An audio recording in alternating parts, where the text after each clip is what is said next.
हाँ प्रज्ञा, आपका स्वागत है। नमस्कार शरद साहब। मैं मनोज जी नमस्ते। आप भी आ गए, अच्छा लगा। अरे सर, आपका प्रोग्राम और हम ना आए तो फिर क्या बात है। अरे अरे, शरद कोकास का प्यार भरा अभिवादन।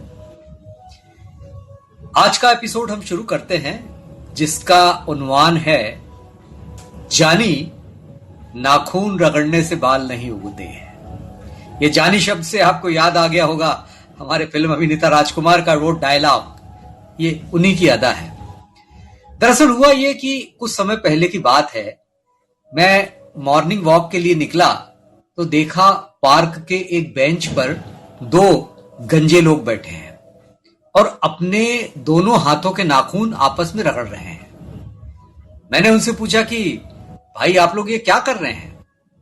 तो उन्होंने जवाब दिया, हम अपने सर पर बाल उगा रहे हैं। मुझे आश्चर्य हुआ कि नाखून आपस में रगड़ने से बालों के उगने का क्या संबंध है। मैंने फिर पूछा, लेकिन ऐसा संभव कैसे है? उन्होंने कहा, देखिए, नाखून रगड़ने से रक्त संचार होता है और नाखूनों के पीछे जो नसें होती हैं उनका कनेक्शन सीधे खोपड़ी से होता है जहां बालों की त्वचा रहती है। तो इस तरह जब रक्त तेजी से वहां पहुंचता है तो बाल उगने लगते हैं।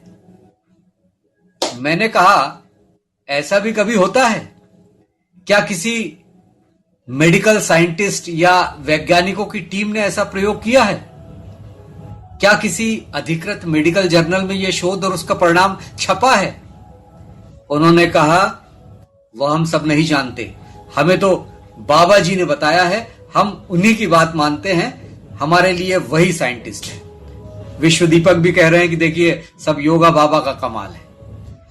तो खैर मैंने उनसे कुछ कहा नहीं। इस बात को बरसों हो गए। हमारे वे मित्र आज भी पार्क में मिलते हैं। अब उनकी जो खोपड़ी है पूरी तरह से चमन गोटा हो चुकी है। उन्हें देखकर मुझे गाना याद आता है। वो एक गाना है बड़ा पुराना। दीपिका जी भी आ गई हैं। नमस्ते दीपिका जी। कल चमन था आज एक सहरा हुआ, देखते ही देखते ये क्या हुआ। तो मित्रों, ऐसे जाने ही कितने बाबा, सिद्ध, पीर, विद्वान आजकल साइंटिस्ट बने घूम रहे हैं। पहले का जमाना था जब इंसान की सोच उतनी साइंटिफिक नहीं थी, तो उस समय परंपरा के नाम पर, रीति रिवाजों के नाम पर या देवी देवताओं के नाम पर उसे जब ऐसी बातें बताई जाती तो वो सहज रूप से मान जाता था। लेकिन आज देखिए समय बदल गया है। हमारे सब लोग पढ़ लिख गए हैं। साइंस क्या है हम सब जानते हैं और ये भी जानते हैं कि सारे आविष्कार जो हैं साइंस की वजह से हैं, क्योंकि हम साइंस स्कूल से पढ़ना शुरू कर देते हैं। इसलिए आज का युवा यह पूछता है कि क्या इसका कोई साइंटिफिक आधार है?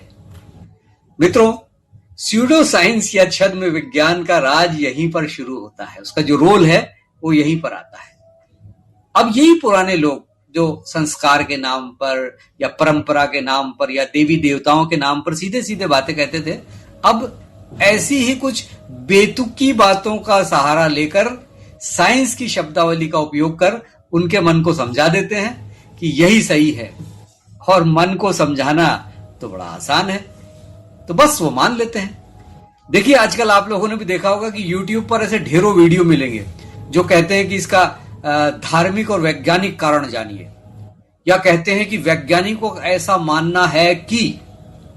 अब ये कोई नहीं बताता कि किन वैज्ञानिकों का मानना है, उन्होंने ऐसा शोध कहां पर किया है, किस लेबोरेटरी में किया है, शोध के वक्त उनके पास और कौन कौन से वैज्ञानिक उनके साथ थे, कहां पर उनका रिसर्च पेपर पब्लिश हुआ है, किस साइंस जर्नल में यह पब्लिश हुआ है, ये कहीं नहीं लिखा होता और कोई बताता भी नहीं। हालांकि संभव है कि आगे चलकर या हमारा ये प्रोग्राम सुनने के बाद कुछ छद्म वैज्ञानिकों या छद्म शोध पत्रों के बारे में भी लोग बताने लगे। अब आप या मैं, सजीव भाई, हम लोग देखने तो जाएंगे नहीं कि वो असली है या नकली है। तो इसके लिए हमें जानना होगा। वसुधा जी, आपने भी बात कही थी, वसुधा मिश्रा, की छद्म विज्ञान क्या है। तो इससे पहले कि इसके बारे में हम कुछ विस्तार से कुछ बातें करें, मुझे उम्मीद है कि कुछ बातें आपके दिमाग में आ रही होंगी। हमारे बीच मनोज मेहता जी उपस्थित हैं, सुप्रसिद्ध फोटोग्राफर हैं, कवि हैं, शायर हैं, और तो उनसे हम पूछते हैं। मनुज जी, आपसे जी मैं पूछना जनाब। चाहता जी जनाब, मैं तो आपको ये कहूँ कि वाकई जिस तरीके की धारणाएं हैं, और उसमें तो मतलब मैं आपको क्या बोलूं कि ये भी कहा गया था कि जब कानों को छिदवाया जाता है तो हूं। ऐसे हाँ। भी कहते हैं कि छिदवाना इसलिए जरूरी है कि वो जो उसका कानों का जो कनेक्शन है सीधा ब्रेन से होता है, अच्छा। तो हमारी जो कल्पना शक्ति है वो भी बढ़ जाती है। तो ये पता नहीं क्या ये होता है कि नहीं होता है, और कहते ये थे कि कानों को छिदवाना जो है वो आवाज जो है आपकी बेहतर कर देता है। तो हाँ। फिर मुझे ये समझ में आया शरद साहब कि हाँ, वो जो पुराने हिंदू राजा हुआ करते थे उनके तो कुंडल हुआ करते थे, हाँ। और जितने भी देवता हमें दिखते हैं उनके भी कुंडल होते थे। तो हाँ। तो ये हो सकता है कि कभी ऐसा प्रभाव रहा होगा। लेकिन एक बार मैंने क्या किया, मैं 10th क्लास में था कि ऐसे ही एक मेरा कजन ब्रदर था, उसने अपने कान छिदवा करके एक बाली बांध ली, अच्छा। डलवाई उसने। उसको देखते देखते मैंने भी डलवा ली। मैंने कभी अच्छा। उसने डाली है, हाँ, तो मैंने भी डाल ली। अब वाह जब वाह। क्योंकि मैं लुधियाना में था, मैंने भी कान छिदवाए और मैंने भी बाली डाल ली। अब जब मैं वापस अपने घर आया वो एक हफ्ते के बाद, और मेरी माँ ने जो मेरी छितर परेड करी, मार मार के जो मेरा को अधमरा, कह रहा है कि तुम क्या, ये क्या ड्रामा करके आया कानों में, तुम क्या बालियां डाल रहा है। तो जी मेरी बिल्कुल। बाली तो उतर गई, हाँ। बाली तो उतर गई, कान का वो छेद भी भर गया, लेकिन अच्छा। शरद साहब आवाज रह गई। आवाज तो ये आपकी देखिए। और देख लीजिए, अगर ऐसा होता था, आपकी आवाज अगर ये तो है, कहा लेकिन जाता, मेरी मेरी आवाज बाली जो उतर है वो गई। बिना कान छुदाए है। और हमारे ख्याल से यहाँ पर प्रज्ञा जी हैं, दीपिका हैं और ब्रज जी हैं। अब इनमें देखिए, प्रज्ञा जी और दीपिका जी के तो हो सकता है कान छेदे हों। और ये अच्छी बात है, कोई बात नहीं है, हमारे यहाँ कान छिदवाने की परंपरा है। और स्त्रियां जब कानों में कुंडल पहनती हैं और वो झुमके पहनती हैं तो बड़ा सुंदर लगता है। लेकिन जो वैज्ञानिक तर्क दिया जा रहा है कि इसको कान छिदवाने से सोचने की शक्ति बढ़ती है, और कहते हैं कि डॉक्टरों का मानना है कि इससे बोली अच्छी होती है और कानों से दिमाग तक जाने वाली नस का रक्त संचार नियंत्रित रहता है। क्या अब हम बात सब पढ़े लिखे लोग हैं, हम इस बात को बेहतर जानते हैं कि कान छिदवाने और सोचने की शक्ति का कोई संबंध नहीं है। सोचने या विचार करने की शक्ति का संबंध ब्रेन के राइट या लेफ्ट हेमिस्फीयर से होता है। और इसमें जो संवेदना ब्रेन तक जाने के लिए सेंसरी नर्व्स या मोटर नर्व्स का रोल होता है। इसलिए जो दर्द होता है ना, जब माताएं बहनें जब वो कान छिदवाती हैं, जो छोटी बच्चियां भी कान छिदवाती हैं तो रोती हैं, तो उन्हें दर्द होता है। लेकिन मस्तिष्क की शक्ति बढ़ने का उससे कोई संबंध नहीं है। अगर ऐसा ही होता तो दुनिया में बहुत सारे वैज्ञानिक हैं, डॉक्टर हैं, दर्शन शास्त्री हैं, बुद्धिजीवी हैं, किसी ने कान नहीं छिदवाए हैं। लेकिन उनकी सोचने, अनुसंधान करने और आविष्कार करने की शक्ति तो ज्यादा है। और सीधी सी बिल्कुल। बात है, हम ईएनटी वाले डॉक्टर से ही पूछ लें कि भैया कान छिदवाने से कान की बीमारी ठीक हो जाती है क्या? या ना, अभी हमने एक यूट्यूब में देखा था, वो कह रहे थे कि नाक छिदवाने से कभी सर्दी जुकाम नहीं होता। तो बताइए आप, ऐसा कहीं हो सकता है? तो यह इस तरह के जो कारण देते हैं वह न दें।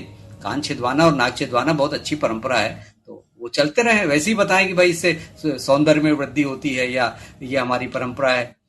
तो वैज्ञानिक कारण न दे, बस ये मैं कहना चाहता था। दीपिका भाटिया जी यहाँ पर हमारे बीच उपस्थित हैं। दीपिका जी जी गृहिणी हैं, प्रतिकर्मी हैं।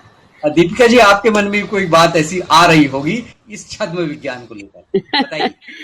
जी बिल्कुल। एक तो सबसे पहले सबको नमस्कार। दूसरा, जैसे मनोज जी ने बोला है, आप भी बोल के कि आवाज अच्छी होती है, तो मुझे याद है कि जैसे पहले जमाने में जब हम छोटे हुआ करते थे तो लोग कहते थे, कभी कोई बात करता था ना कि मुझे कान छिदवाना है, तो बड़े लोग कहते थे मरासी बनना है क्या। ओ। मरासी पंजाब में गाना गाने वाले जो होते थे उनको कहा हाँ। जाता था। तो हो सकता है कि ये उस समय की धारणा हो, क्योंकि उन सबके कान छेदे होते थे और सब गाना गाते थे। वाह। तो मैंने हमेशा सुना है कि जब कोई कहे बच्चा कि मुझे कान छिदवाना है, स्पेशली लड़के, तो यही हाँ। जवाब आता था, मरासी बनना है की, ऐसे करके बड़े लोग बोला करते बड़ी थे। अच्छी बात बताई आपने। चलिए। तो यही सुन करके मुझे जो है छितर पड़े थे घर पे। यही सुनकर। तो एक चीज और शरद जी, कि नींबू, आजकल हॉट टॉपिक है। नींबू। नींबू नींबू मिर्ची। तो नींबू में कहते हैं वायरस खत्म करने की क्षमता होती है, ठीक है। लेकिन नींबू मिर्ची घर के बाहर या दुकान के बाहर लटकाने से ये रोज जो वायरस होते हैं ये मर जाते हैं क्या? ये ऐसा पॉसिबल है? बड़ी बड़ी मजेदार बात है। नींबू जी मिर्ची ये कई सालों से हम देख रहे हैं कि दुकानों के बाहर लटकाते हैं या घर के बाहर वो नींबू और उसके साथ 5-6 मिर्ची लटके हुए देखा है उसको पिरोकर। और वो क्या जी। होता है कि हमारे यहाँ क्या होता है हर शनिवार को वो फेंक देते हैं सड़क पर और अपना एक नया नींबू मिर्ची लटका लेते हैं और ये मानते हैं कि वो उसके ऊपर से कोई जाएगा तो वो उस पर कुछ टोटका लग जाएगा, मतलब दुकान की जो बला है उस पर चली जाएगी, वो टल जाएगी। जी यानी दुकान में कोई बुरी आत्माएं प्रवेश नहीं करेंगी या व्यापार में घाटा नहीं होगा। अब देखिए साइंस की बात कर रहा हूँ, हमारे नए युवा हैं, नए साइंटिस्ट अप्रोच के लोग हैं, वो कहते हैं कि हम ये नींबू मिर्ची नहीं लटकाएंगे। तो ये जो सीडो साइंटिस्ट हैं, मतलब ये जो छद्म विज्ञान वाले हैं, वो क्या कहते हैं, उनको देखिए नींबू इसलिए लटकाना जरूरी है कि उससे वायरस मरते हैं। अब देखिए आपने साइंस का नाम ले लिया और वायरस का नाम ले लिया तो वो लगता है हाँ भाई चलो वो बताएंगे भी कि देखिए हमने नींबू मिर्ची इसलिए लटकाया कि इससे वायरस मर जाते हैं। अब सीधी सी बात है, आप दिमाग लगा के सोचिए कि नींबू लटका हुआ है और वायरस क्या उस पर को अटैक नहीं करेगा, वायरस उसके पास से जाएगा नहीं। तो ये एकदम ये भी जो बात है ये छद्म विज्ञान की बात है। अगर नींबू लटकाने से वायरस मर जाते तो ये हम लोग 2 साल से पेंडेमिक कोविड को जो भोग रहे हैं वो क्यों होता? कोविड का वायरस भी वो नींबू देख के भाग जाता। तो ये भी जो है ये सीडो साइंस है। सीडो साइंस पर हम अभी उसकी जो डिटेल में कुछ बात करेंगे। कुछ हमारे मित्र और हैं उनसे भी हम बात कर लेते हैं। प्रज्ञा मिश्र यहाँ पर उपस्थित हैं। तो प्रज्ञा जी आप उपस्थित हैं? जी नमस्ते। हाँ नमस्ते नमस्ते। तो जी आपके मन में भी कोई बात आ रही होगी, बताइए। हाँ, मैंने परिवार में देखा है कि जैसे वॉशरूम जाते समय कान पर ऐसे ऐसे जनेऊ लपेट करके जाते हैं, तो उसका हाँ हाँ कोई साइंटिफिक आधार है क्या? कि मतलब ऐसे सुना है कि कान के पीछे नस होती है और हम जब जनेऊ डालते हैं तो वो नस दब जाती है और किडनी का फंक्शन ठीक से होता है। तो ये ओहो, सब क्या है? मतलब इसका कुछ रीजन नहीं पता। वो देखिए मजेदार बात आपने पूछी है। वो अब ये जो कान पर जनेऊ रखने वाला जो सिस्टम है, देखिए ये हमारी परंपराएं हैं। जनेऊ की परंपरा तो पहले से चली आ रही है। धर्म के जो 16 संस्कार हैं उसमें एक उपनयन संस्कार भी है। तो जो पढ़े लिखे युवा हैं वो पूछते हैं, वो तो मानते नहीं, वो कहते हैं हम भाई जनेऊ वनेऊ नहीं लटकाएंगे। तब ये जो सीडो साइंटिस्ट हैं, ये जो छद्म विज्ञान वाले हैं, उन्हें बताते हैं कि भाई देखिए कान में जनेऊ लटकाने से एक नस होती है कान के पीछे जो दब जाती है और उसके लिए हमको मूत्र विसर्जन में उससे बड़ी सहूलियत होती है। अब देखिए जो लोग जरा भी फिजियोलॉजी या एनाटॉमी जानते हैं उन्हें पता है कि ये जो प्रोसेस है ये किडनी से और यूरेटर और जो ब्लैडर है उसके थ्रू होती है, बड़ा उसका एक सिस्टम है। तो कान के पास ऐसी कौन सी नस है जिसके दबने से किडनी बहुत अच्छी तरह से काम कर लेती है? ये तो हम जानते हैं और थोड़ा सा भी अगर हम दिमाग लगाएंगे तो सोच सकते हैं कि ये बात गलत है। तो इस तरह से अब ऐसे बड़ी मजेदार चीज है। अभी एक हमारे मित्र से आज बात हो रही थी तो हमने ये सूचना भेजी थी उनको कि भाई हम इतनी विषयों पे बात करेंगे। तो उन्होंने कहा नहीं, वो कान पर जनेऊ लटकाने का एक दूसरा कारण है। मैंने कहा क्या है? बोले पुरुष लटकाते हैं। मैंने कहा जी हाँ, वो तो स्त्रियां तो जनेऊ पहनती नहीं, पुरुष ही पहनते हैं। बोले कान पर लटका लेने से वो गीला नहीं होता। अभी एक नई मजेदार बात हम लोगों को पता चली जो ना साइंस में है ना परंपरा में है। तो इस तरह से नहीं शरद साहब, सॉरी टू इंटरप्ट। मैं इसी बात पे आने भी वाला था। मेरे एक पियोन थे जो अभी रिटायर हो गए हैं मेरे ऑफिस में। और वो तिवारी साहब, मतलब पंडित, क्योंकि पंडित जितने भी होते हैं वो जनेऊ धारते हैं। वो पुराने जमाने की तो बिल्कुल धारते थे। तो कई बार ऐसा हुआ कि भी मेरा पियोन और मैं अपने ऑफिस मतलब वॉशरूम में यूज करते, वो हमेशा मैंने देखा उनको एकदम से वो पहले जनेऊ अपने कान पे बांधते और फिर उसके बाद क्रियाकलाप करते थे। तो मैंने उनसे पूछा, मैंने कहा बार बार ऊपर क्या बांधते हो यार तुम? तो उसने बोला कि नहीं सर, उसका रीजन ये है सर कि ये हमारे लिए बहुत पवित्र है जनेऊ। इससे ये पता चलता है कि मैं एक ब्राह्मण हूं और ब्राह्मण को जो है ये हमारा एक द्योतक है, जैसे कि सिख भाई लोग जो है वो कृपाण धारते हैं। तो उस तरीके से एक ब्राह्मण जो है वो जनेऊ धारता है। तो वो जनेऊ, जैसे कि आपके दोस्त ने भी कहा, वो बिल्कुल सही बात कही कि ये कहीं इससे गीला ना हो जाए या खराब ना हो जाए या अपवित्र ना हो जाए, तो इसलिए इसको कान पे। कह रहा हूं मैं जनेऊ के विरोध में बात नहीं कर रहा हूं, मैं सिर्फ ये कह रहा हूं कि वो जो स्यूडो साइंस है, मतलब यहाँ पे छद्म विज्ञान कैसे आता है, वो जब बताते हैं कि इसका कारण ये है, भाई आप सीधे सीधे ये कारण बताइए कि ये वजह है, भाई इनसे सब होता है, या परंपरा है, हमारे संस्कार हैं, वो सब चीजें आए। लेकिन जब आप ये समझाने के लिए कि ये चीज होती है और इसके पीछे ये साइंस है, तो हमारा जो विरोध है वो उस छद्म विज्ञान से है। वैज्ञानिक तौर पर हम सारी चीजें जानते हैं कि भाई विज्ञान अलग चलता है, परंपराएं अलग चलती हैं। मैं बताऊंगा अभी कि ये छद्म विज्ञान क्या होता है और कैसे विज्ञान से और इसमें क्या अंतर है। ब्रज श्रीवास्तव जी यहाँ पर उपस्थित हैं। ब्रज भाई आप सुन रहे हैं? ब्रज जी आप उपस्थित हैं? ब्रज जी आप भी कुछ कहना चाहेंगे? हाँ ब्रज श्रीवास्तव जी बहुत प्रसिद्ध साहित्यकार हैं, कवि हैं, हमारे मित्र हैं। इनके मन में भी कोई कविता विता को लेकर बात आ रही होगी, साइंस और साहित्य को जोड़ते हुए, कहिए। हाँ, सभी को नमस्कार। मुझे जब आपने ये कहा कि कवि होकर आपके क्या सवाल हो सकते हैं, तो कवि का जो संबंध है वो प्रकृति से और कुदरत से ज़्यादा होता है। अच्छा। और अक्सर ऐसा कोई कवि नहीं है जिसने शरद से यानी कि चंद्रमा से चंद्रमा पर कविता ना लिखी। तो मैं अपने इस प्रश्न को चांद से ही जोड़ता हूँ कि कवि लोग चांद पे कविताएं लिखते हैं, वो ठीक है। और ये जो कहा जाता है कि जो मानसिक विक्षिप्त लोग रहते हैं उनको दौरे वौरे पड़ते हैं वो पूर्णिमा के दिन, क्योंकि समुद्र का भी एक ऐसी वो है कि पूर्णिमा के दिन समुद्र का पानी ऊपर उठता है, बहुत उमंग में होता है। हाँ, तो मस्तिष्क में भी पानी आनी कुछ होता होगा, 3/4 या धरती की तरह, तो वो भी पूर्णिमा के दिन उछाल मारता है। तो जो लोग विक्षिप्त लोग होते हैं वो थोड़े से और उस दिन विक्षिप्तता का व्यवहार करते हैं। तो ये जो बातें कही जाती हैं वैज्ञानिक तरह से साबित करने की, मैं समझ गया आपकी बात, मैं समझ गया। चंद्रमा पे कविताएं भी लिखते हैं और बहुत सारी बातें होती हैं। दरअसल समुद्र का पानी जो है वो चंद्रमा के आकर्षण से पड़ता है, जानते हो, ये साइंटिफिक है।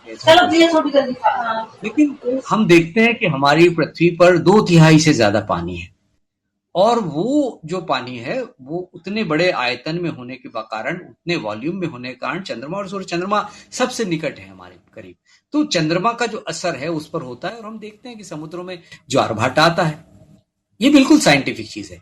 लेकिन यहां पर यदि हम ये कहें कि भाई उसकी वजह से हमारे मस्तिष्क का जो पानी है वो भी चंद्रमा की ओर आकर्षित होता है और जो मानसिक रोगी हैं उनकी विक्षिप्तता बढ़ जाती है, तो ये इसलिए संभव नहीं है कि आप एक प्रयोग मैं आपको बताना चाहता हूं कि पूर्णिमा की रात है, उसके एक दिन पहले आप अपने आंगन में एक बड़े बर्तन में पानी भरकर रख दीजिए। इतना पानी भर दीजिए कि उसमें अगर एक बूंद पानी भी डालेंगे तो वो ओवरफ्लो हो जाएगा।